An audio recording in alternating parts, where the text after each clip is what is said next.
Shalom à tous, que l'Éternel Dieu vous bénisse, que l'Éternel Dieu vous garde, dans le précieux nom de Yeshua HaMashiach, celui qui est appelé le Christ. Bienvenue donc à cet enseignement. Nous sommes là toujours dans Michée chapitre 3 et nous allons voir aujourd'hui en fait le mot péché, le mot rata'a en fait en hébreu, qui veut dire en fait péché.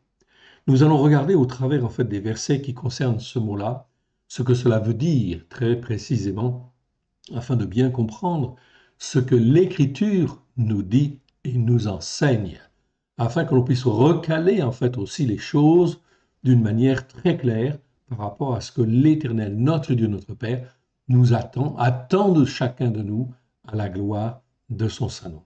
Remettons ces quelques instants à l'Éternel, notre Dieu, notre Père. Merci, Père très saint, de ta bonté, de ta fidélité chaque jour. Nul n'est comme toi dans le ciel. Merci pour ta parole vivante que tu nous donnes. Oui, Seigneur, c'est par elle que tu nous enseignes, que tu nous façonnes, que tu nous instruis à la gloire de ton saint nom, afin qu'on puisse être des fils et des filles de Sion comme toi tu le veux, à la gloire de ton saint nom. Et tends ta main bienfaisante sur ton serviteur, sur ta servante, qui écoute et qui veut mettre en pratique avec grâce et vérité, au travers de Yeshua HaMashiach, celui qui est appelé le Christ. Alléluia. Amen. Je rappelle ici que cet enseignement n'est pas pour les débutants. Okay? C'est un niveau 3, donc ça veut dire effectivement qu'on va creuser en fait assez loin dans les Écritures, et donc il convient de faire attention. Je vous conseille donc, en fait ici, si vous n'êtes pas déjà un peu expérimenté sur les racines hébraïques de la foi, de ne pas écouter cette vidéo maintenant, vous la écouterez un petit peu plus tard. Ce qui est important, vous pouvez écouter toutes les vidéos sur notre site à l'école de Yeshua, pourvu qu'elles soient de niveau 1 au niveau 2, c'est-à-dire qui tournent autour en fait, notamment du calendrier en fait, messianique, où vous avez chaque jour en fin de compte des lectures d'une part, mais aussi en fait à chaque Shabbat des enseignements sur les parachiotes afin de vous former, vous façonner sur les racines hébraïques de la foi afin de commencer et de découvrir. Ça, c'est une formation de base messianique qui est nécessaire, bien évidemment, pour tous les croyants, évidemment. Si on ne commence pas à faire le Shabbat, à faire les fêtes de l'Éternel, si on ne commence pas, en fin de compte, à écouter Dieu comme il le veut et à mettre en pratique, les enseignements que je vous donne là au niveau 3 n'ont en fait aucun intérêt, bien évidemment. C'est donc très important, au contraire, il risque de vous déstabiliser et vous n'allez plus savoir où vous en êtes. Donc ce qui est extrêmement important, c'est de faire les choses les unes après les autres comme il convient devant l'Éternel. Voyons donc en fait ici le texte qui nous concerne. Aujourd'hui, nous étions dans Michée chapitre 3. Eh bien, allons voir. Michée chapitre 3, vous le connaissez, on l'a déjà lu. Je rappelle en fait pourquoi Michée, c'est un prophète comme un autre, mais c'est aussi un prophète qui a en fait prophétisé dans les années, en fait ici, vous le voyez, en fait ici, Michée a prophétisé dans les années 545-515 avant en fait l'ère chrétienne, là où l'Assyrie était une menace, était en fait la puissance dominante de l'époque. L'intérêt de ce prophète, c'est qu'effectivement, à la fois les tribus du nord et les tribus du sud sont toujours en fait en vie et subsistent malgré leurs péchés, malgré leurs transgressions, malgré leur iniquité. Mais l'Éternel Dieu va en fin de compte, bien sûr, faire au travers des prophètes beaucoup de reproches à son peuple sur les péchés, sur les transgressions et sur les iniquités. Trois choses fondamentales que tout croyant devrait connaître. Qu'est-ce que c'est qu'une transgression? Qu'est-ce que c'est qu'un péché? Qu'est-ce que c'est qu'en fait une iniquité? Bien évidemment, tous les croyants devraient être formés et façonnés bien sûr comme il convient, sans être influencés par en fin de compte des fausses doctrines, des doctrines en fait chrétiennes ou juives qui en fin de compte sont là pour déformer les Écritures et en fait ne pas dire forcément toute la vérité. On trouve de la vérité, mais ce n'est pas toute la vérité. Toute la vérité se trouve dans la Torah, les prophètes et les psaumes, à la lumière de Yeshua, à la gloire de son saint nom. Amen. C'est donc très important. Ici donc, je rappelle, Michée en fait prophétise avant la destruction de Jérusalem et de Samarie. Samarie, en fin de compte, elle est détruite, c'est-à-dire les 10 tribus du Nord, dans les années 722 avant l'ère chrétienne. Okay, elles disparaissent, bien évidemment, à cause du péché de Jéroboam. Justement, c'est écrit comme cela. Donc on verra effectivement, en fait, cela. La destruction de Jérusalem, c'est en 586 avant l'ère chrétienne, c'est-à-dire 136 ans plus tard, à peu près. Ça nous donne en fait une petite idée. Tout cela, okay, ces 12 tribus, étaient le peuple de Dieu, bien évidemment, sur la terre. Ils devaient, en fin de compte, ici, comprendre les Écritures, okay, la Torah, les prophètes et les psaumes, ce que c'était qu'un péché, une transgression, une iniquité. Il y avait tout un système religieux qui permettait de nettoyer, en fait, ici, les uns et les autres, au travers des sacrificateurs, des lévites, dans le but de sanctifier les uns et les autres, bien évidemment, afin qu'ils puissent être un témoin sur la terre ou des témoins sur la terre. Cela ne s'est pas réalisé, puisqu'en fin de compte, ces peuples ont été détruits et dispersés, okay, parce qu'ils n'ont pas écouté, à cause de l'orgueil qui était dans leur propre cœur. C'est donc très important de comprendre cela. Lisons un petit peu donc ce Michée, chapitre 3, et allons jusqu'au verset en fait 8.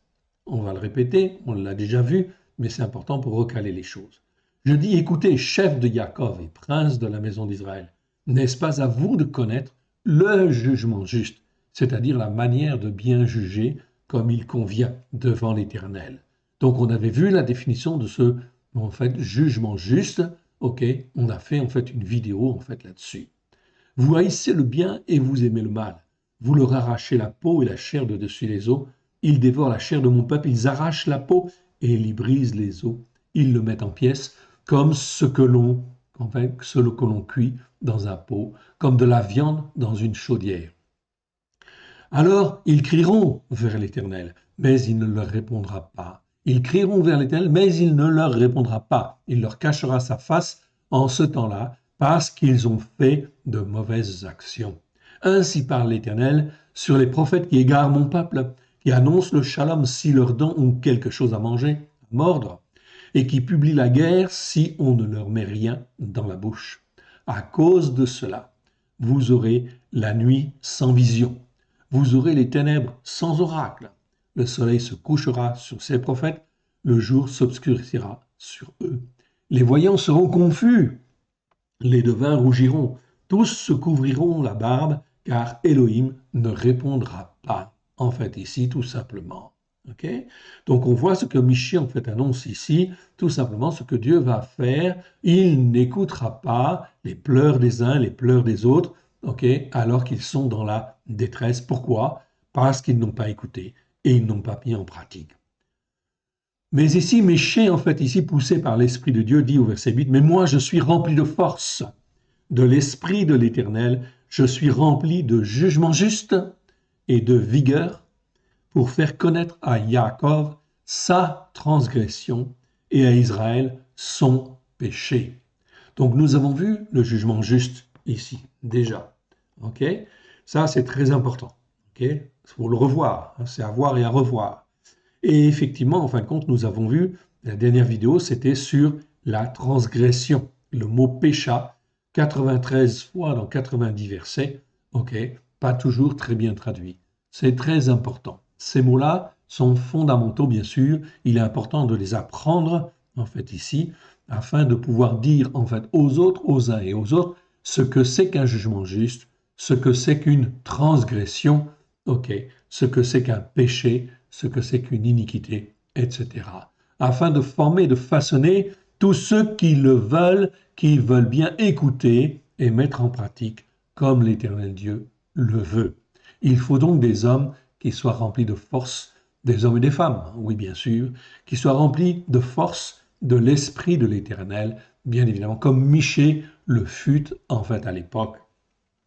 C'est donc très important, c'est là ce que le Seigneur, en les temps qui nous concernent, nous sommes donc en 2023, en fait ici, maintenant, eh bien donc c'est très important qu'aujourd'hui l'Éternel Dieu suscite par son esprit des hommes qu'il veut remplir de force, afin qu'ils puissent faire connaître aux autres le jugement juste, la transgression, ce que c'est qu'une transgression, et ce que c'est qu'un péché. Donc nous avons vu donc déjà ces mots-là, Et aujourd'hui, en fait, nous abordons effectivement le mot péché, en fait, ici. OK, tout simplement. Le mot rata'a. C'est donc très important, fondamental. Ce mot existe 293 fois dans 272 versets. Donc, il y en a quand même pas mal. Mais c'est très important de les voir, tout au moins de les parcourir. On va donc en fait parcourir les Écritures et effectivement faire des commentaires en fait sur les versets parce que ce mot-là n'est pas toujours très bien traduit et en fait il y a beaucoup de confusions qui s'y sont mises au travers des siècles, mais aussi à cause de la culture chrétienne, ok, qui en fait ici interprète les choses et en fait dit que le péché c'est ceci ou le péché c'est cela. C'est pas forcément juste. Des fois c'est juste, mais des fois c'est pas juste, c'est n'importe quoi. On a inventé un système religieux afin effectivement de pouvoir soi-disant aider les uns et les autres, comme si on pouvait mieux faire que Dieu. Ok, on ne peut pas mieux faire que Dieu. La parole de Dieu, elle est saine, elle est la vérité. C'est elle qui doit couler dans nos cœurs et dans nos vies afin de nous laver, de nous purifier à la gloire de l'Éternel. C'est donc très important. Donc on va faire quelques vidéos, 2 ou 3 vidéos sur en fait le péché, tout simplement afin de bien comprendre et de ne pas avoir à revenir sur cette notion-là qui est extrêmement importante et fondamentale.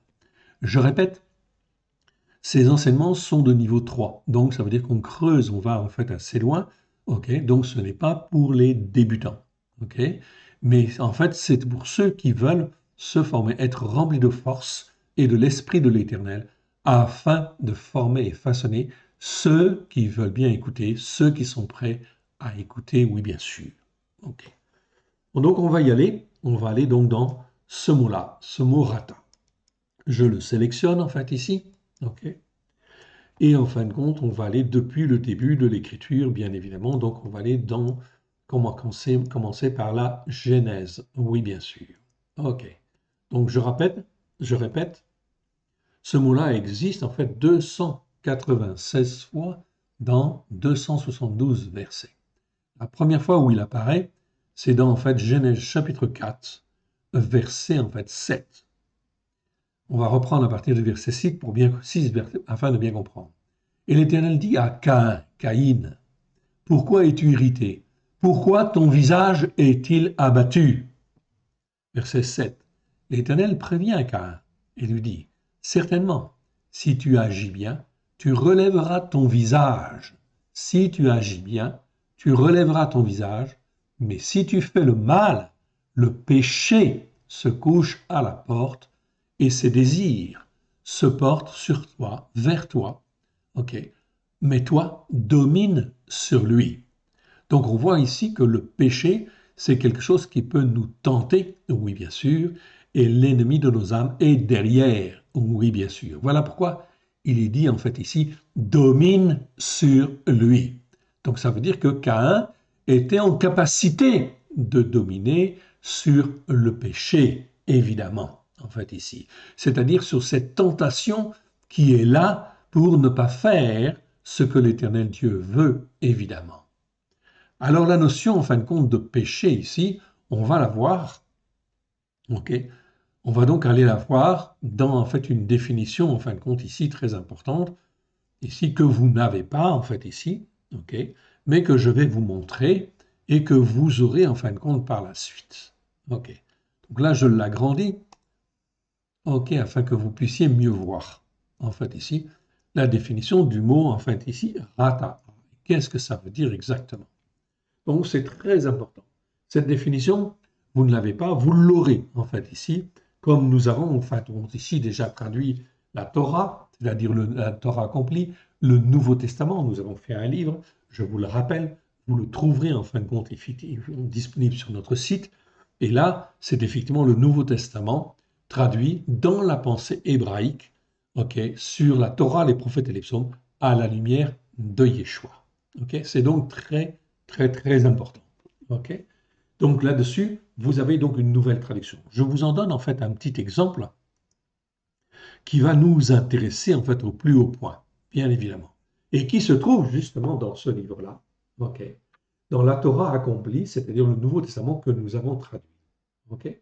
Donc dans Matthieu chapitre 22, versets 34 à 40, vous pouvez vérifier, okay, nous l'avons retraduit, c'est bien écrit en fait ici. Okay. Ça vous donne en fait un aperçu, évidemment. Donc je vous encourage à l'acquérir et à la faire connaître aussi autour de vous, bien évidemment. Ok, ce passage nous dit, c'est Yeshua qui parle à ses disciples, je répète, Matthieu chapitre 22, versets 34 à 40. Les Pérouchim, okay, c'est-à-dire les pharisiens, ayant appris qu'il avait réduit au silence les Tsadoukim, Tsadoukim ce sont les Sadducéens, se rassemblèrent, et l'un d'eux, qui était censé connaître la Torah, okay, c'est traduit dans nos Bibles par docteur de la loi. Dans les traductions françaises, c'est traduit par docteur de la loi. Okay. Donc, mais ce n'est pas tout à fait ça que ça veut dire. En fait, ça veut dire docteur de la loi, mais dans le sens de qui est censé bien connaître la Torah. Okay. Il lui fit cette question pour le mettre à l'épreuve. Maître, quel est le plus grand commandement de la Torah? Okay. Yeshua lui répondit, tu aimeras l'Éternel, ton Elohim, de tout ton cœur, de toute ton âme et de toute ta capacité à réfléchir. Ok, c'est très important ici. Dans nos Bibles en français, c'est traduit la plupart du temps dans les traductions françaises par de toute ta pensée. Mais ici, c'est le mot dianoia que nous avons déjà étudié et j'ai déjà fait en fait une vidéo là-dessus. Le mot dianoia, ça nous parle de pensée, mais dans le sens de la capacité à réfléchir. Okay. Nous avons tous une capacité à réfléchir, okay. Et en fin de compte, c'est extrêmement important que nous puissions utiliser cette capacité à réfléchir pour faire ce qui est bien devant l'Éternel et non pas ce qui est mal, oui bien sûr. Donc là, on parle bien de capacité à réfléchir, dianoia. Dans cette traduction, nous avons effectivement donc corrigé le mot dianoia et c'est bien traduit systématiquement par capacité à réfléchir. Vous avez 11 mots qui en fait nous parlent de la pensée en fait ici, ou du raisonnement. C'est donc très important de faire la différence afin de mieux comprendre ce que l'Éternel Dieu attend de chacun de nous au travers de Yeshua Mashiach, son Fils bien-aimé. Il nous a rachetés par le sang précieux de son Fils bien-aimé afin que nous puissions accomplir sa volonté. Alors, il ne faut pas le décevoir. Voilà pourquoi notre capacité à réfléchir doit être motivée, bien évidemment, à chercher sa volonté, chercher ce qui est bien et ce qui est mal, bien évidemment, afin effectivement de faire les bons choix. Verset 38. C'est là même le premier et le plus grand commandement, dit Yeshua. Et voici le second qui lui est semblable. Tu aimeras ton prochain comme toi-même. Tu aimeras ton prochain comme toi-même. De ces deux commandements dépendent toute la Torah et les prophètes. Yeshua donc résume en fait ici la Torah, les prophètes et les psaumes à la lumière de Yeshua, oui bien sûr, avec grâce et vérité. Et il dit de ces deux commandements dépendent en fin de compte toute la Torah et les prophètes. C'est donc extrêmement important, fondamental.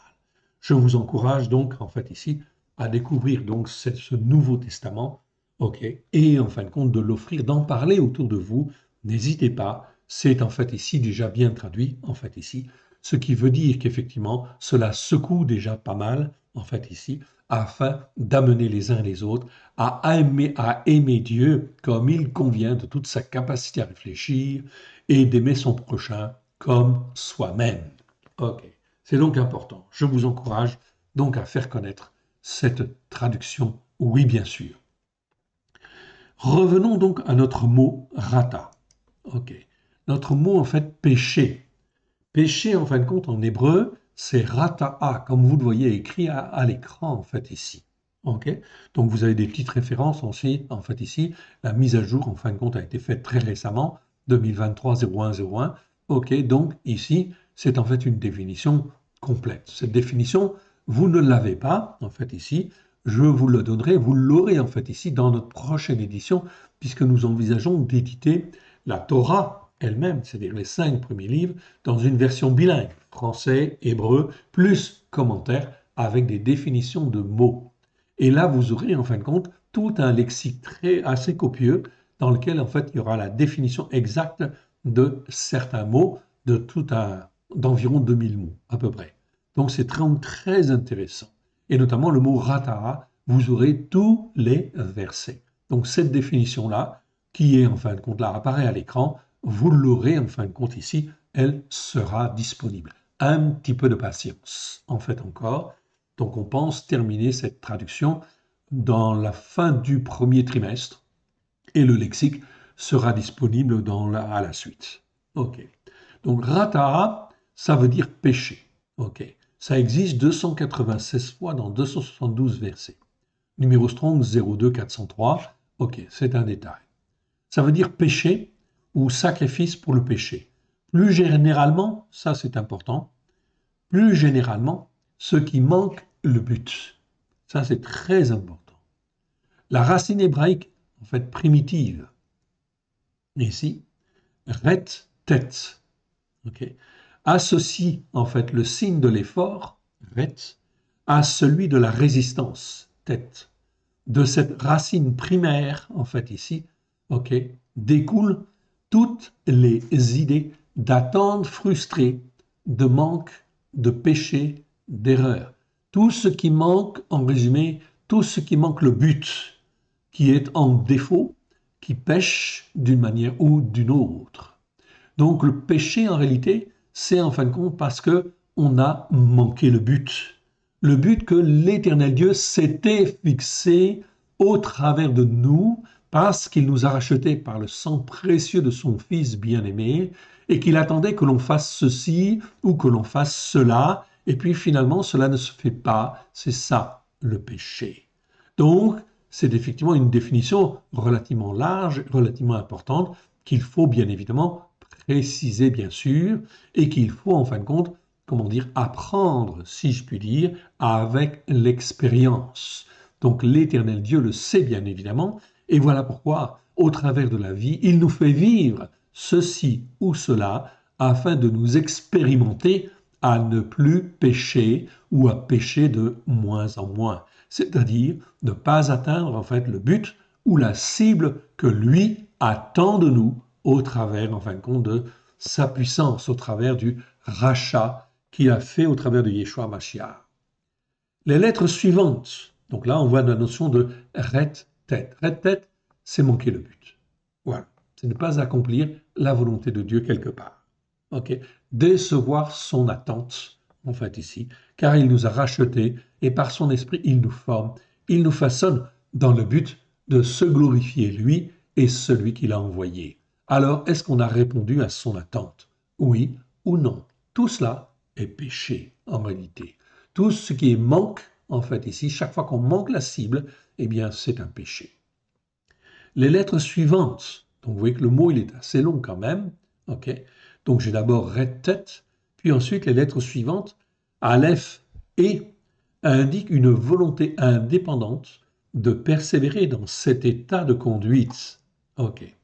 Donc ça c'est important en fait ici.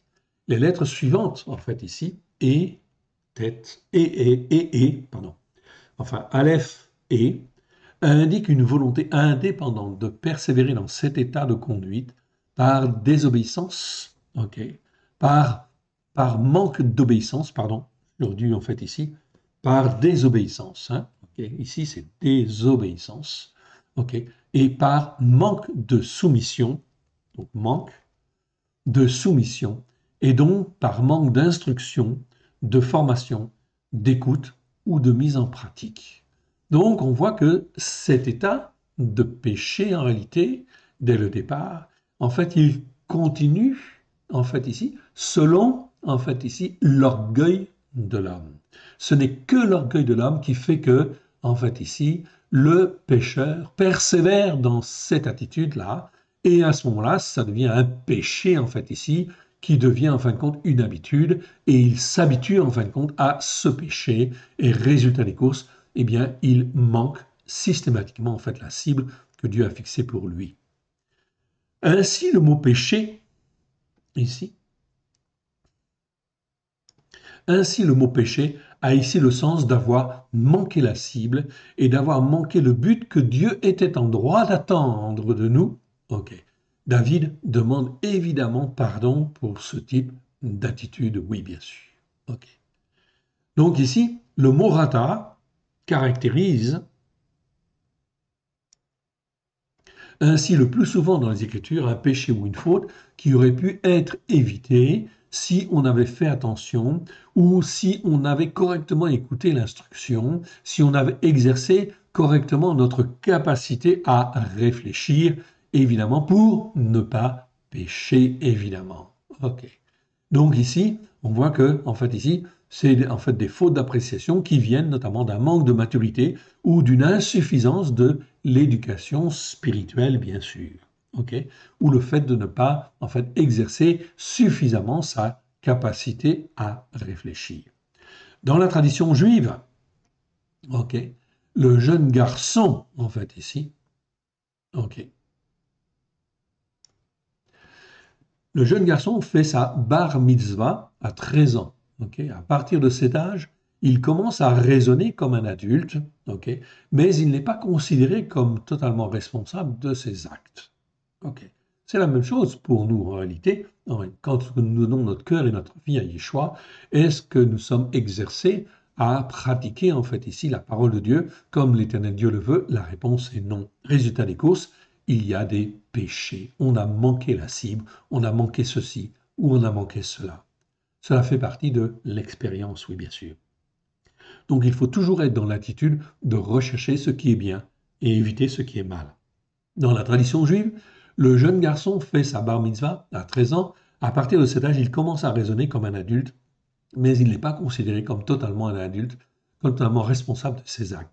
À partir de 20 ans, dans la culture juive, on considère le jeune homme comme étant apte à raisonner. Ses décisions constituent donc ses propres choix qui détermineront son parcours et sa vie devant l'Éternel. C'est donc là, en fin de compte, ici un exemple très intéressant qui nous permet de voir que l'Éternel Dieu, en fin de compte, ici, veut nous apprendre à avoir un jugement juste.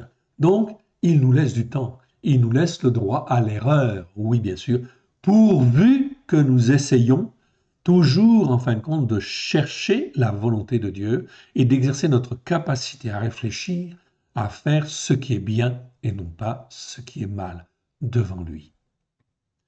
C'est donc très important, hein, d'où l'importance de cette notion de péché, bien évidemment, c'est ne pas être à côté de la plaque quelque part, okay, par rapport à Dieu, par rapport aux attentes de l'Éternel, notre Dieu, qui, en fait, ici, nous a rachetés par le sang précieux de son Fils bien-aimé. Mon frère, ma soeur, s'il nous a rachetés au prix du sang précieux de son Fils bien-aimé, c'est évidemment parce que nous avons une mission, un but en fait à remplir devant lui, bien évidemment. Et ce n'est pas le même pour l'un ou pour l'autre, oui bien sûr. Mais il y a toujours un but. Il y a toujours en fin de compte, comment dire, une formation, et un temps de formation qui peut être plus ou moins long, évidemment, selon ce que l'Éternel Dieu attend de chacun de nous, oui bien sûr. Donc, la formation pour certaines choses peut durer bien plus en fin de compte que 7 ans, évidemment. Okay. L'âge de la bar mitzvah et le fait que le jeune homme est considéré comme un adulte, ça c'est une généralité. Mais pour certaines choses, le Seigneur a besoin de nous former, de nous façonner sur une période bien plus longue. Ça peut durer 10 ans, 20 ans, 30 ans en fait ici, dans la mesure où on cherche à avancer, à lui être agréable, eh bien, dans ce cas-là, l'Éternel Dieu est là pour nous former et nous façonner. Ok, les mots hébreux, en fait, ici, je passe donc à deux autres mots, en fait, ici, particuliers, en fait, ici, voilà. Ok.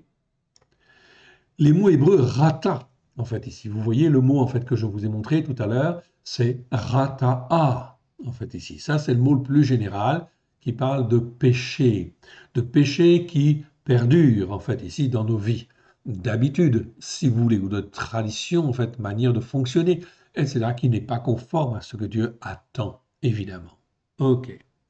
Donc, d'autres mots, en fait, existent qui parlent de péché. Les mots hébreux rata, en fait ici, numéro Strong 02402, qui n'existe qu'une seule fois, parle de péché aussi.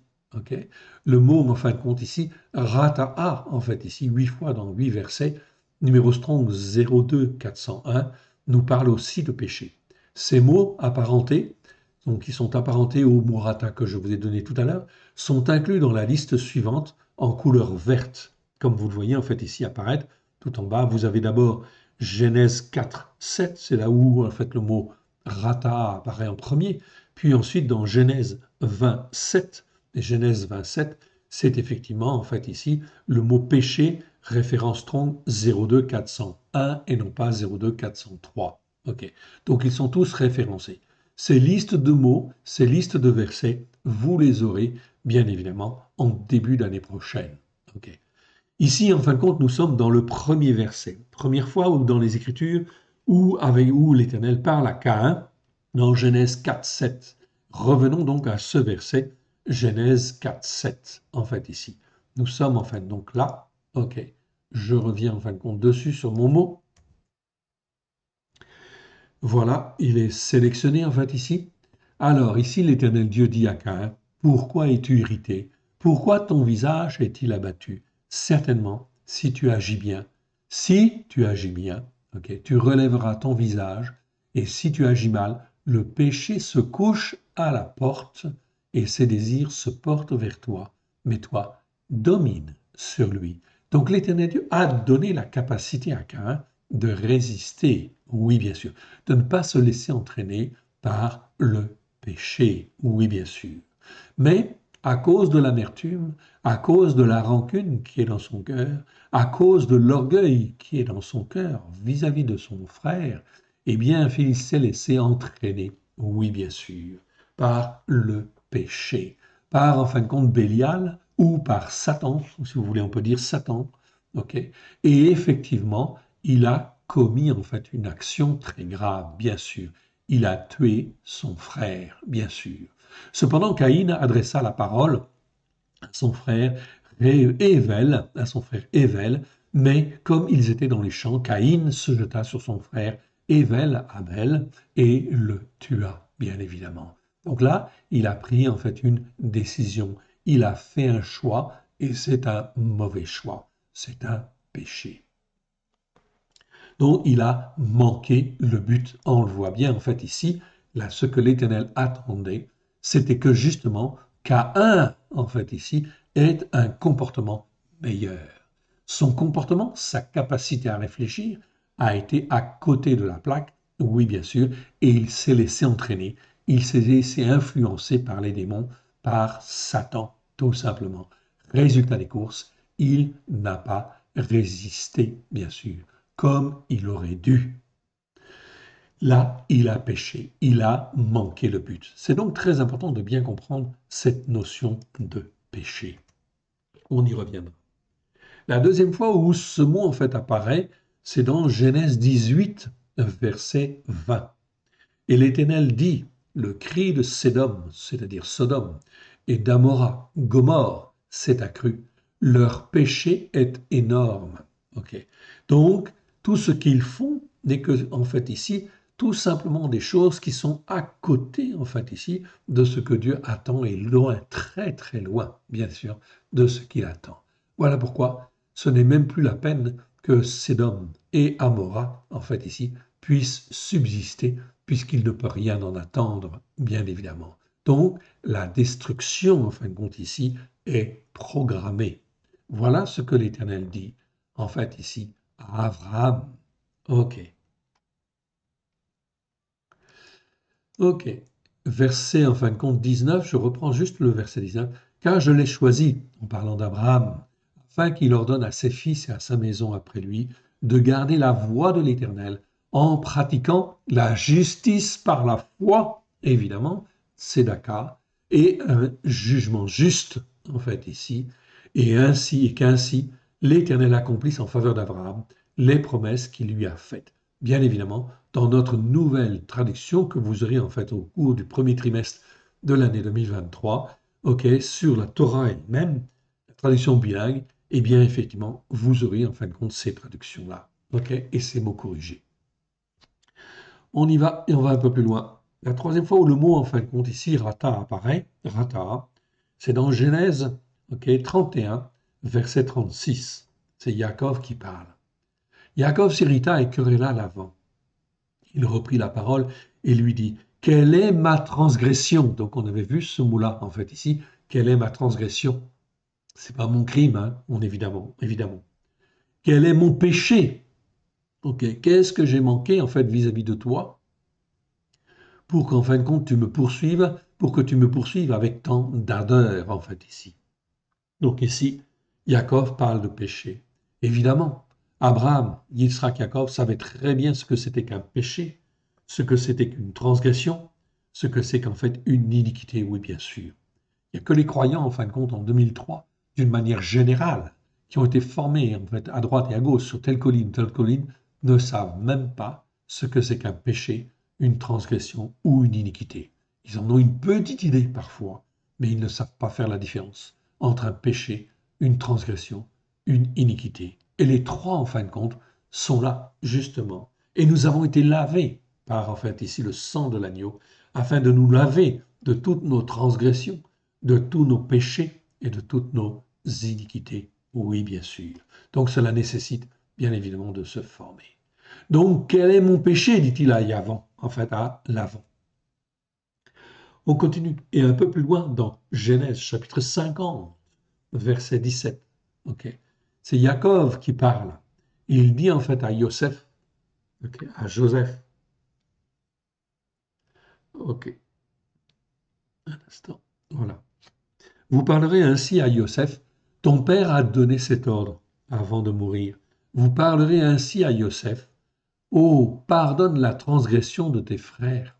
Ok, c'est pas le crime, c'est la transgression de tes frères et leur péché, c'est-à-dire tout ce qu'ils ont fait qui est à côté de la plaque, car ils t'ont fait du mal. Pardonne maintenant la transgression des serviteurs de l'Élohim de ton père. Yosef pleura en entendant ces paroles, bien évidemment. Pardonne la transgression des serviteurs de ton père. C'est-à-dire qu'en fait, les frères de Yosef, Yaakov dit, ce sont mes fils, mais ce sont aussi les serviteurs, en fin de compte, de ton père, de l'Élohim de ton père, qui doivent être formés, façonnés, etc. Donc, aide-les, bien évidemment, et pardonne-leur. Ok. Yosef comprend très très bien le message de son père. On continue. Là, on arrive dans Exode chapitre 10. Exode chapitre 10, verset 17. Et on va reprendre à partir du verset 16. Aussitôt, Pharaon appela Moshe et Aaron et dit, j'ai péché contre l'Éternel, votre Élohim, et contre vous. Mais pardonne mon péché pour cette fois seulement, et priez l'Éternel, votre Élohim, afin qu'il éloigne de moi encore cette plaie mortelle. Donc là, le Pharaon parle en fait ici bien de péché. Donc il a certaines notions en fait spirituelles, bien évidemment. On le voit en fait ici quand même. Pourtant, à cause de son orgueil, il va s'endurcir. Eh oui, il a dans le cœur un orgueil, en fin de compte ici, bien ancré, qui va en fait le faire résister, bien évidemment, puisqu'on va trouver les 10 plaies. On continue, on arrive dans Exode chapitre 29, verset en fait ici 14. Mais tu brûleras au feu hors du camp la chair du taureau, sa peau et ses excréments, et c'est un sacrifice pour le péché. Donc le mot rata, il doit être traduit toujours en fait ici par péché ou par sacrifice pour le péché. Okay. Donc ici, c'est bien évidemment en fait sacrifice pour le péché, ça ne peut pas être autrement. Okay. Ce mot-là, en fin de compte, ici, il est bien traduit. Ok. Bon, sa peau et ses excréments. Pourquoi? Pour montrer que le péché, en fin de compte, il doit être hors du camp, en fait, ici, hors du camp d'Israël. Ok. Et en fin de compte, il doit être consumé par le feu, effectivement, en dehors, en fait, du camp, afin que le péché soit, en fait, ici, sorti, en fait, ici, du camp des enfants d'Israël. C'était bien sûr une image, bien évidemment, afin de bien comprendre le processus. C'est un sacrifice pour le péché. Le sacrifice, c'est là un animal, oui bien sûr, ok, qui était entièrement brûlé, bien évidemment. L'animal était l'image, en fin de compte, du peuple, en fait, ici, qui est consumé, en fait, ici, pour payer, en fait, le péché, évidemment. Donc, en fait, c'est l'animal qui va subir, en fait, ici, la sanction, bien évidemment. Tout cela avait un but pédagogique, bien évidemment, afin de former les uns, former les autres. Donc ici, le mot rata est bien traduit par sacrifice pour le péché. Ok. On arrive en fait ici dans Exode chapitre 29, verset 36. Tu offriras chaque jour un taureau pour l'expiation des péchés. Tu purifieras l'autel en faisant l'expiation et tu le oindras pour le sanctifier. Très bien. Donc on voit ici, rata'a, c'est bien traduit par péché, c'est correct. On continue. Là, on arrive dans Exode chapitre 30, verset 10. Une fois chaque année, Aaron fera l'expiation sur les cornes de l'autel avec le sang des expiations des péchés, en fait, ici. Et il sera fait des expiations une fois chaque année parmi vos descendants. Ce sera là une chose très sainte, ou mieux encore, littéralement en fait en hébreu, sainteté des saintetés. Ok? C'est mieux en fin de compte de traduire comme cela, sainteté des saintetés. C'est une chose très sainte, évidemment. Ok? Dans les traductions secondes, ou la plupart des traductions, c'est traduit par chose très sainte ou chose sainte. Donc quand c'est sainteté des saintetés, en hébreu, c'est toujours des choses très saintes.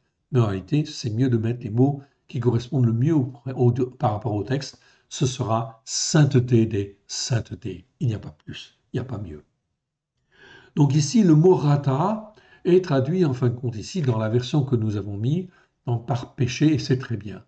Mais en réalité, dans la version seconde, c'est marqué en fait victime expiatoire. Donc on a changé en fait le sens du mot rata et on traduit par victime expiatoire. Donc ça en fait que en fait on s'éloigne en fait du péché, la notion de péché quelque part et cela embrouille un petit peu les têtes. Donc on est en train de mettre en place un système religieux avec ses propres valeurs. Alors on revient en fait ici, ce que nous faisons, nous revenons en fait au texte original. Si c'est écrit péché, on traduit par péché ou sacrifice pour le péché, point à la ligne. Et on ne va pas inventer d'autres dénominations, d'autres en fait ici expressions comme victime expiatoire ou sacrifice expiatoire, etc., qui en fin de compte finissent par embrouiller nos têtes.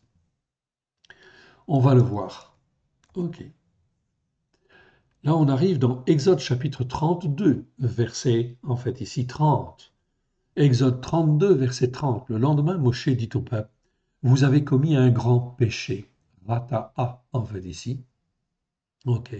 Je vais maintenant monter vers l'Éternel et j'obtiendrai peut-être le pardon de votre péché. Rata'a, en fait ici. Ok.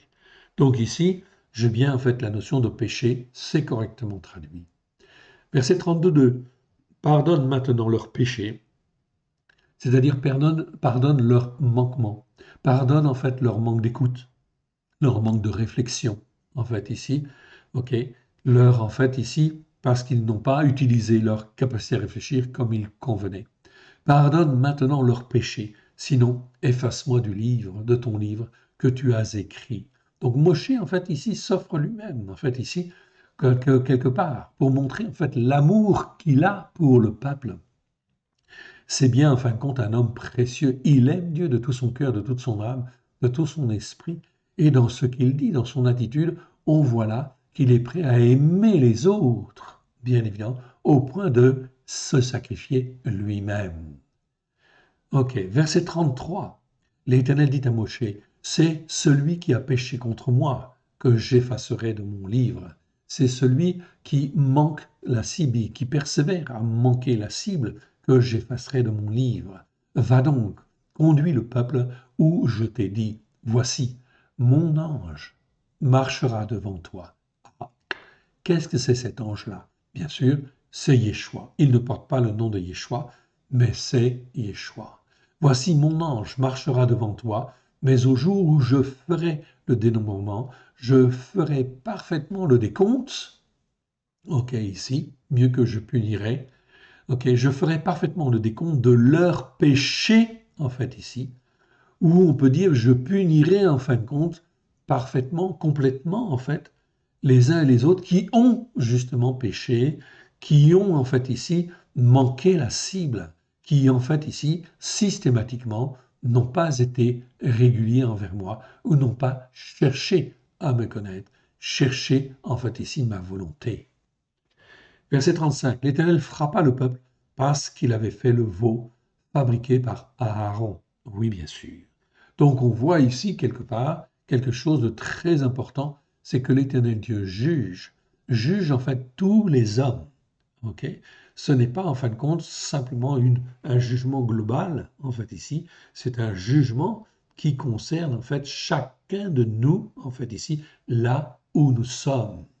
Okay? Le fait de manquer la cible, c'est quelque chose de grave, c'est un péché, okay? Et le péché, bien sûr, trouve toujours une sanction quelque part, okay? Qui ne s'applique pas forcément tout de suite, évidemment, mais qui va s'accumuler parce que l'Éternel Dieu veut voir si l'on revient, si on se pose les bonnes questions, si en fin de compte on veut revenir vers lui. On continue. Ok. Là, on a vu cela. Ok, je continue. On arrive dans Exode 34. 34, verset 6. On va reprendre à partir du verset 6. Et l'Éternel passa devant lui et s'écria, Éternel, Éternel, Dieu miséricordieux et compatissant, lent à la colère, riche en bonté et en vérité, qui conserve sa bonté, en fait, ici. Donc ici, c'est le mot récède. Donc il faut toujours traduire, en fait, récède par bonté, jusqu'à 1000 générations, qui pardonne l'iniquité, Avon. Ok. On ne l'a pas encore vu celui-là, on le verra. La transgression, ça on l'a vu, ok. Et non pas la rébellion. Ici, c'est la transgression, hein. C'est comme la rébellion, on est d'accord, ok. La transgression, ça amène à la rébellion, on est bien d'accord. Et le péché, en fait, ici, rata'a. Donc on a bien l'iniquité, la transgression et le péché, qui conserve sa bonté jusqu'à 1000 générations, qui pardonne, en fait, ici, l'iniquité, la transgression et le péché, on retrouve les trois, mais qui ne tient point le coupable pour innocent, qui punit l'iniquité des pères sur les enfants et sur les enfants des enfants jusqu'à la troisième et à la quatrième génération. Donc on voit ici que toutes les iniquités, les transgressions et les péchés, en fait ici, qu'ont accompli nos pères, sont transmis jusqu'à la troisième, quatrième génération. Donc il peut peser sur nos vies, en fait ici, les conséquences du péché, des transgressions, en fait, de nos pères, oui bien sûr, de nos pères et mères, bien évidemment, ok, jusqu'à ici, la troisième, quatrième génération. C'est donc extrêmement important d'en prendre conscience et de demander pardon en fait à Dieu pour les péchés, les transgressions et les iniquités de nos pères, oui bien sûr, afin d'être lavés justement des conséquences en fait ici de leur attitude mauvaise devant Dieu. Iniquité ici prend le sens en fait ici de malédiction, oui bien sûr. Ok, une malédiction, c'est en fin de compte une iniquité. C'est l'iniquité qui est transmise d'une génération à l'autre.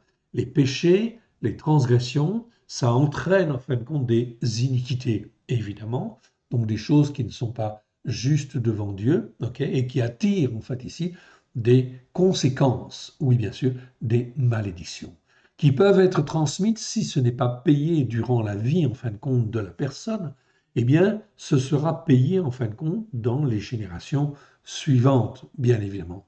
D'où l'intérêt fondamental, en fait, ici, du sang de l'agneau qui nous lave, qui nous purifie, qui nous sanctifie, non seulement de nos péchés, mais aussi des péchés, des transgressions, des iniquités de nos pères, bien évidemment si nous le comprenons et si nous les confessons, bien évidemment, tout au moins celles que nous connaissons. Mais si nos pères avaient en fait ici marché droitement devant le Seigneur, on le saurait en fait évidemment et la bénédiction en fait abondante de l'Éternel serait là. Ok. Donc ça veut dire que on a tous en fin de compte à confesser les péchés de nos pères. Oui, bien sûr, afin de se dégager des malédictions et des conséquences qui peuvent peser sur nos vies. Verset 8. Ainsi Moshe s'inclina à terre et se prosterna. Il dit, Adonai, si j'ai trouvé grâce à tes yeux, qu'Adonai marche au milieu de nous, car c'est un peuple au cou raide. Ok. Pardonne nos iniquités, c'est-à-dire, en fait, ici, toutes les mauvaises choses qui sont faites, en fait, on verra le mot iniquité, et nos péchés, c'est-à-dire nos manquements, etc., et toutes nos erreurs, en fait, ici, et prends-nous pour ta possession. L'Éternel Dieu sait comment faire afin de nous laver, purifier de tous nos péchés, nos transgressions et nos iniquités. On continue et on arrive en fait maintenant dans Lévitique chapitre 4. Chapitre 4, verset 3. Si le sacrificateur, celui qui est oint, pêche et a rendu par là le peuple coupable, il offrira à l'Éternel pour le péché qui lui a fait manquer le but, en fait ici on peut dire, le petit d'un gros bétail, d'un taureau sans défaut, un sacrifice pour le péché. Donc là, on voit très bien, c'est bien traduit en fait ici. Ok, apparemment dans les Bibles secondes, mais souvent ça va être traduit par en fait un sacrifice expiatoire en fait ici. Donc non, c'est un sacrifice pour le péché. Tout ce qui a manqué, tout ce qui a raté en fait le but. Donc un sacrificateur, est-ce qu'il est parfait sur la terre? Non, un sacrificateur en fait commet aussi des fautes. En principe, il évite de faire des transgressions, il évite d'engendrer des iniquités, évidemment, mais il lui arrive en fin de compte de pécher, oui bien sûr, de faire des erreurs, oui bien sûr. Il a manqué le but dans son jugement, dans ce qu'il a fait ou ce qu'il a dit, évidemment. Donc dans ce cas-là, bien évidemment, il faut qu'il y ait un sacrifice pour laver en fin de compte ici ses erreurs. D'où en fait ici le sacrifice pour le péché, le sacrifice expiatoire. Je regarde une petite chose, ok. Voilà, sacrifice pour le péché, c'est très bien. Donc ici, on est dans le sacrifice pour le péché, ça marche. On continue en fait ici, très bien. Donc ici, sacrifice pour le péché, c'est bien traduit. Verset 8, il enlèvera toute la graisse du taureau pour le péché. Donc il y avait tout un rituel qu'on ne comprend pas en fait aujourd'hui, qu'on a du mal à comprendre.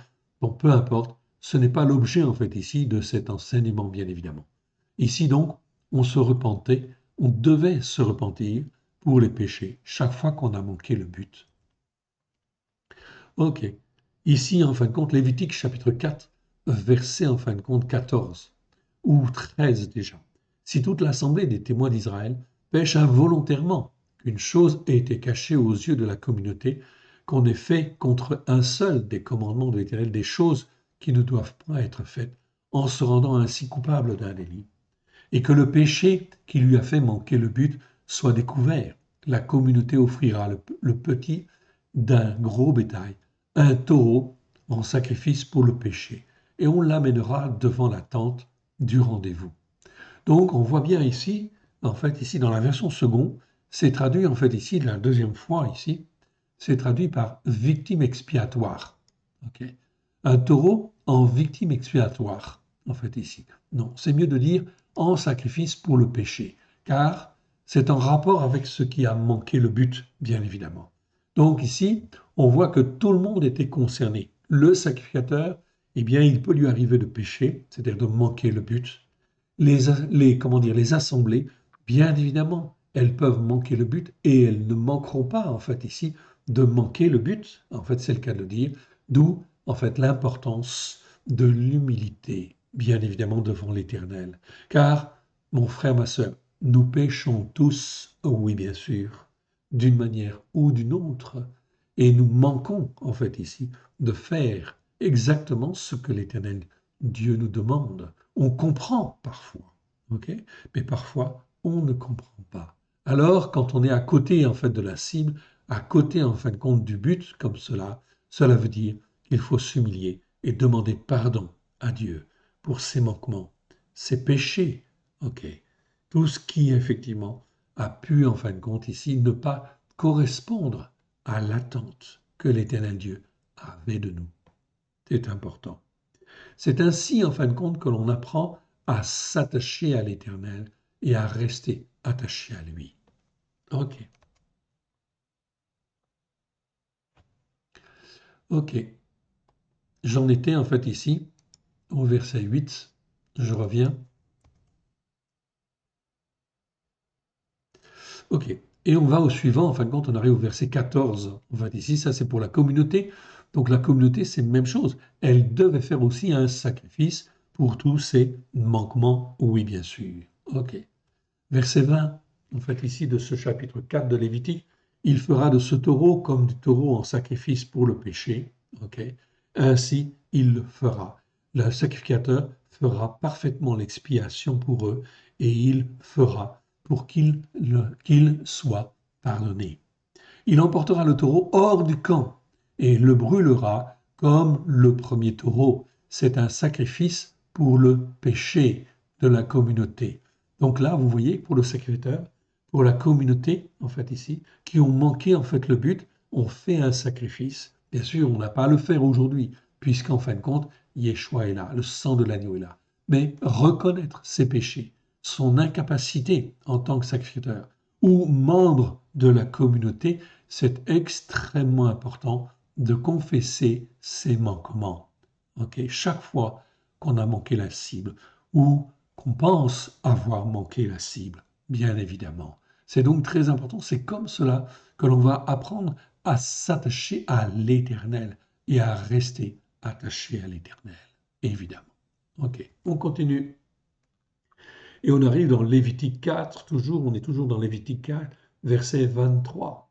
Donc là, on parle, en fin de compte, on a parlé du sacrificateur, on a parlé, en fin de compte, de la communauté. Et là, on parle d'un chef, verset 22. Si un chef pêche en faisant involontairement contre un seul des commandements de l'Éternel, son Élohim, des choses qui ne doivent point être faites, qu'il ait enfreint la Torah, et que le péché qui lui a fait manquer le but a été découvert, il amènera en offrande un bouc pris sur le troupeau, mâle sans défaut.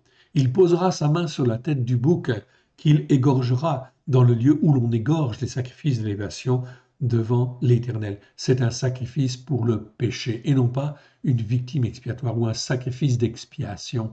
Non, c'est un sacrifice pour le péché parce qu'on a manqué le but. Ok. Le sacrificateur prendra avec son doigt du sang des sacrifices pour le péché, en fait, ici, et en mettra sur les cornes de l'autel des sacrifices d'élévation, en fait, ici. Non pas des holocaustes, en fait, ici, ok? Donc on parle, en fait, des holocaustes, non, en fait, ici. Dans nos traductions, on parle d'holocauste, non.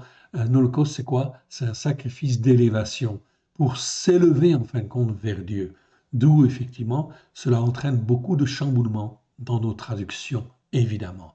Mais vous aurez en fin de compte une traduction, ok, au courant de ce trimestre, évidemment. On espère en fait la terminer à la fin de ce trimestre. L'autel des sacrifices d'élévation et répandra le sang au pied de l'autel des sacrifices d'élévation. Il brûlera toute la graisse sur l'autel comme la graisse du sacrifice de reconnaissance, et c'est ainsi que le sacrificateur fera l'expiation du péché, et il lui sera pardonné. L'Éternel Dieu comprenait bien évidemment qu'il pouvait y avoir en fait ici des faiblesses chez les hommes, mais il était prêt à pardonner s'il y avait la démarche de repentance. Aujourd'hui, le principe est exactement le même. OK, avec chacun de nous, s'il y a repentance et volonté de revenir à l'Éternel, alors l'Éternel Dieu peut sanctifier au travers du sang de l'agneau, bien évidemment. OK. Verset 27, ici. Donc je continue en fait ici. OK. Donc on a vu en fait ce passage. OK. Et on arrive en fait ici. Maintenant, dans ce passage-là, c'est concernant une âme. Donc on a vu le sacrificateur, on a vu le péché en fait de la communauté, de l'assemblée, on a vu le péché d'un chef, et là on voit le péché d'une âme. Si une âme du peuple du pays pêche involontairement en agissant contre un seul des commandements de l'Éternel, des choses qui ne doivent pas être faites, qu'elle ait enfreint la Torah, et que le péché qui lui a fait manquer le but a été découvert, elle amènera en offrande une chèvre du troupeau, une femelle sans défaut, ok, pour le péché qu'elle a commis. Verset 29. Elle posera sa main sur la tête du sacrifice pour le péché de la victime expiatoire, en fait, dans nos Bibles, en fait, en français la plupart du temps. ok? Donc ici, du sacrifice qui est pour le péché. Et elle fera égorger le sacrifice pour le péché dans le lieu où on égorge les sacrifices d'élévation. Le sacrificateur de sacrifice, c'est-à-dire les holocaustes, en fait, ici. Le sacrificateur prendra avec son doigt du sang de la victime. On prendra sur les cordes de l'autel des sacrifices d'élévation et il répandra tout le sang au pied de l'autel. Le sacrificateur ôtera toute la graisse, comme on ôte la graisse du sacrifice de reconnaissance, la brûlera sur l'autel et elle sera d'une agréable odeur à l'Éternel. C'est ainsi que le sacrificateur fera l'expiation et elle sera pardonnée. Et elle sera pardonnée. Donc on voit en fait aujourd'hui, c'est beaucoup plus simple, évidemment, au travers de Yeshua, qui est notre souverain sacrificateur. Mais son sang a coulé pour tous nos péchés, nos transgressions et nos iniquités. Alors chaque fois qu'on est en manquement, eh bien on n'a plus qu'une seule chose, se tourner vers Yeshua. Seigneur Yeshua, pardon, je ne suis pas sûr d'avoir bien agi en fait ici, ou bien parlé, pardon, Seigneur Yeshua. Si j'ai manqué le but, ok, lave-moi et purifie-moi. Je me couvre du sang précieux de l'agneau, j'invoque les mérites de l'agneau sur moi. Et en fait ici, je glorifie le Père, j'essaie de m'attacher en fait au Père, au travers de Yeshua Mashiach, évidemment. Elle posera sa main sur la tête du sacrifice pour le péché, et elle fera égorger le sacrifice du péché, dans le lieu où l'on égorge le sacrifice d'élévation. Le sacrificateur prendra avec son doigt du sang de la victime, en mettra sur les cornes de l'autel les sacrifices d'élévation, et il répandra tout le sang au pied de l'autel. Il y avait donc un système, en fait ici, hier, qui était fait, qui était parfait pour laver, purifier, sanctifier, car c'est l'Éternel Dieu qui l'avait donné. Mais ce n'était pas toujours facile à comprendre et à bien faire, évidemment. Donc il fallait une autre solution, évidemment, que l'Éternel a donnée, au travers de Yeshua HaMashiach, celui qui est appelé le Christ. Oui, bien sûr. Et cette solution, elle existe depuis 2000 ans, évidemment. Et est-ce pour autant que les hommes et les femmes, en fait ici, se tournent vers Yeshua pour être en fait lavés, purifiés des péchés, des transgressions, des iniquités? Non, pas forcément. On avance un peu, on a vu un peu tous ces passages-là. Ok, j'avance en fin de compte un peu sur ce passage-là. Ok. Ici, en fin de compte, on est dans d'autres passages, en fait, ici, ok, sur, en fin de compte, le péché, sacrifice pour le péché. En fait, ici, c'est toujours pareil. Donc, nous avons dans cette traduction changé systématiquement, en fait, ici, les mots sacrifice, en fait, ici, expiatoire, par sacrifice pour le péché, quand, en hébreu, c'est bien le mot ratara. Vous découvrirez cette version, bien évidemment, prochainement. Pour le moment, en fin de compte, je passe sur tous ces versets.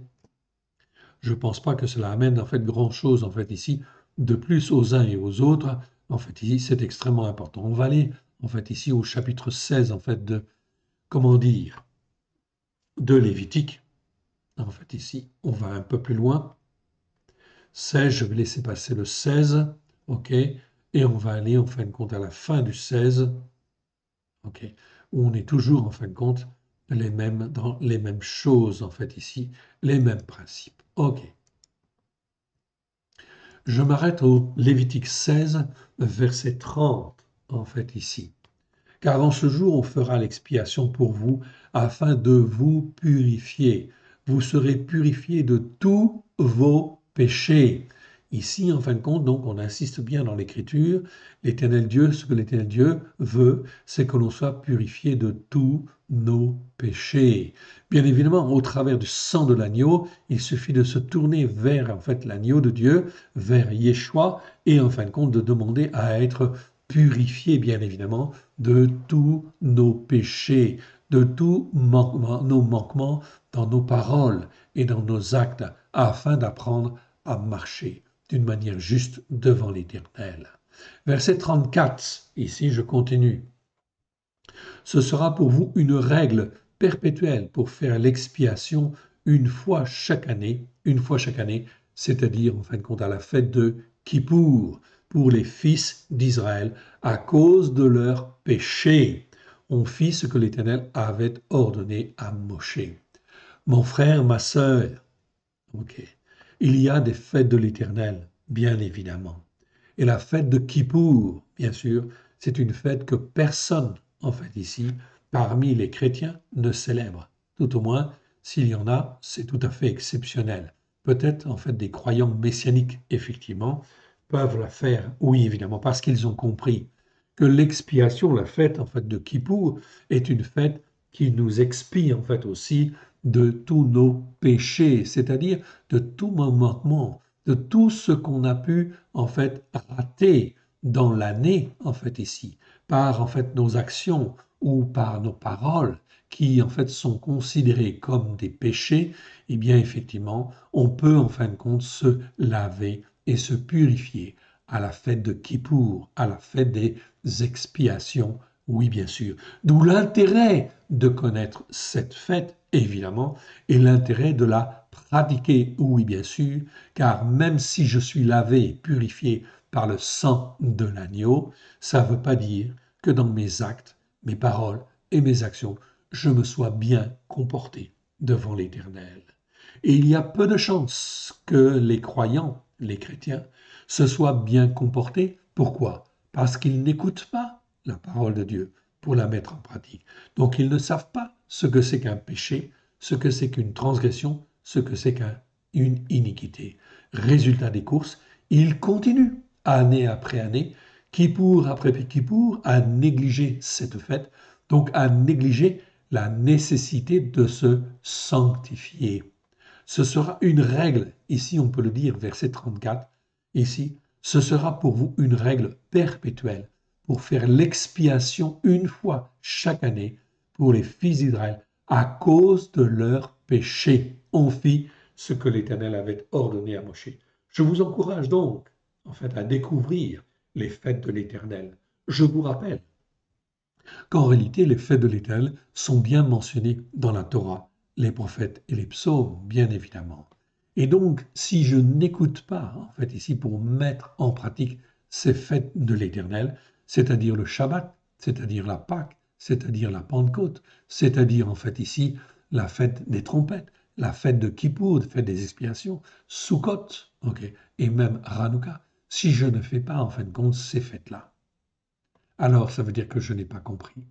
Et ça veut dire qu'en fin de compte, je ne me sanctifie pas, oui, et je ne me purifie pas de mes erreurs, notamment de mes péchés, qui pourraient là pour nous laver, en fait, et nous sanctifier. Voilà pourquoi, au 1er siècle, les Juifs messianiques comprenaient très bien la dimension des fêtes de l'Éternel et qu'une fois par an, ils se lavaient, ils se purifiaient de tous leurs péchés afin d'être sanctifiés devant l'Éternel et repartir, en fin de compte, ici, d'un bon pied. Ce sont là des principes bibliques extraordinairement forts et puissants, bien évidemment. Voilà pourquoi les fêtes de l'Éternel sont nécessaires et sont obligatoires.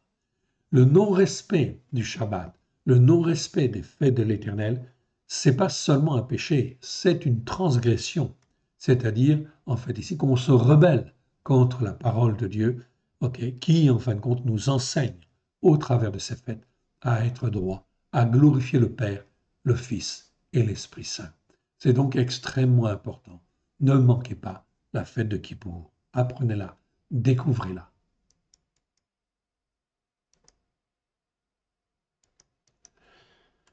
Ok, on continue et on arrive en fin de compte ici dans Lévitique 19, verset 22. Le sacrificateur fera pour lui l'expiation devant l'Éternel pour le péché qu'il a commis, avec le bélier offert en sacrifice pour le délit et le péché qu'il a commis, ok, qu'il a commis, lui sera pardonné. Donc ici, Moratara, c'est toujours, toujours, toujours péché. On est bien d'accord. Voilà une autre notion en fait qui apparaît dans ce verset. Ok, le sacrificateur fera pour lui l'expiation devant l'Éternel pour le péché qu'il a commis, avec le bélier offert en sacrifice pour le délit. Ça, c'est une nouvelle notion. On n'a pas étudié en fait encore, effectivement. Ok, et on ne le verra pas aujourd'hui. Juste en fait un petit mot ici. Dans nos Bibles, c'est traduit en fait ici par sacrifice de culpabilité. Ok, mais qu'est-ce que ça veut dire? Là, nous avons en fin de compte sacrifice d'expiation ou pour l'expiation, évidemment. Ok, dans nos Bibles en français, c'est une erreur. On doit toujours dire péché ou sacrifice pour le péché. Quand on a en fait ici le mot hacham, en fait ici en hébreu, ok, on ne parle pas en fin de compte de culpabilité. Qu'est-ce que ça veut dire la culpabilité par rapport à l'expiation? On n'en sait rien. Ok. Donc, ça entraîne en fin de compte une confusion dans l'esprit des gens. Ok. Le sacrifice pour le délit, c'est chaque fois qu'on n'a pas respecté un engagement, ok, qu'on a rompu en fait un engagement, soit parce qu'on a fait un serment, soit parce qu'on a fait un contrat, etc. C'est en fait un délit. Peut-être on reverra la définition de ce mot-là. Ok, on ne l'a pas étudié encore dans le détail. Ok. Pour le moment, on est sur le péché, c'est-à-dire les manquements. Donc ici, il est dit, il lui sera pardonné. C'est donc très important. Ok, chapitre 23 de Lévitique, ok, verset 19. Vous offrirez un bouc pris sur le taureau, le troupeau, en sacrifice pour le péché, non pas en victime expiatoire, et 2 agneaux d'1 an, en fait, en sacrifice de reconnaissance, en fait, ici. Ok, très bien. On continue, verset 18, chapitre 26, verset 18. Si malgré cela vous n'écoutez pas, vous n'écoutez point, je vous châtierai 7 fois plus pour vos péchés, c'est-à-dire pour tous les manquements que vous pouvez avoir. L'Éternel Dieu dit, dès lors qu'on a été racheté, ça veut dire que l'Éternel Dieu a effectivement une espérance sur nous extrêmement importante, celle que l'on puisse accomplir sa volonté, faire en fin de compte sa volonté à droite et à gauche, bien évidemment. Mais si on persévère dans le péché, qu'est-ce que dit le Seigneur? Si malgré cela, vous ne m'écoutez point, je vous châtierai 7 fois plus pour vos péchés. C'est donc là, en fin de compte, on est averti. Donc parfois, on se dit, mais pourquoi, en fin de compte, les chrétiens vivent autant de malheurs, autant, en fin de compte, de difficultés, etc. Bien sûr, il y a les épreuves qui sont dues là au fait d'être formés, façonnés. On est bien d'accord, on est d'accord. Mais il y a beaucoup de choses qui pourraient être évitées. Oui, bien sûr. Ok. Verset 21. Pardon. Ok. Je reviens en fin de compte ici. Ok, je reviens en fait ici et je sélectionne. Attendez, je reprends ma sélection parce que je me suis un petit peu écarté. Voilà, c'est bon. Ok. Verset 21. Si vous me résistez, ne voulez point m'écouter, je vous frapperai. Ok. 7 fois plus pour vos péchés. J'enverrai contre vous les animaux des champs, qui vous priveront de vos enfants, qui détruiront votre bétail, qui vous réduiront à un petit nombre, et vos voies seront désertes. Si ces châtiments ne vous corrigent point, et si vous me résistez, je vous résisterai aussi, et je vous frapperai 7 fois plus pour vos péchés, en fait, ici. Voilà donc, en fait, ici, l'Éternel est très clair en réalité. Donc, il ne faut pas, en fait, ici, chercher, en fin de compte, à résister à l'Éternel. Au contraire, il faut apprendre à obéir et à être soumis à l'Éternel Dieu, bien évidemment. Lévitique 26, verset 28. Je vous résisterai aussi avec fureur. Ici, dans ce verset, on parle de la fureur. Ce n'est plus la colère de Dieu. Ici, c'est un autre niveau. C'est la fureur, c'est Réma. Je vous résisterai aussi avec fureur. Je vous châtierai 7 fois plus pour vos péchés. Mon frère, ma sœur, ok, tout cela est un appel à l'obéissance et à la soumission à l'Éternel Dieu, bien évidemment. Ok. Là, en fin de compte, on arrive en fin de compte dans Nombre. Nombre, chapitre 5, verset en fin de compte 5. Ok. Mais je vous propose qu'on arrête là aujourd'hui pour cet enseignement-là. Nous avons vu en tout 96 versets. Ok. Enfin, on a survolé aussi certaines parties qui en fait nous disent la même chose, mais on a un enseignement général qui nous donne en fait un bon aperçu. Ok.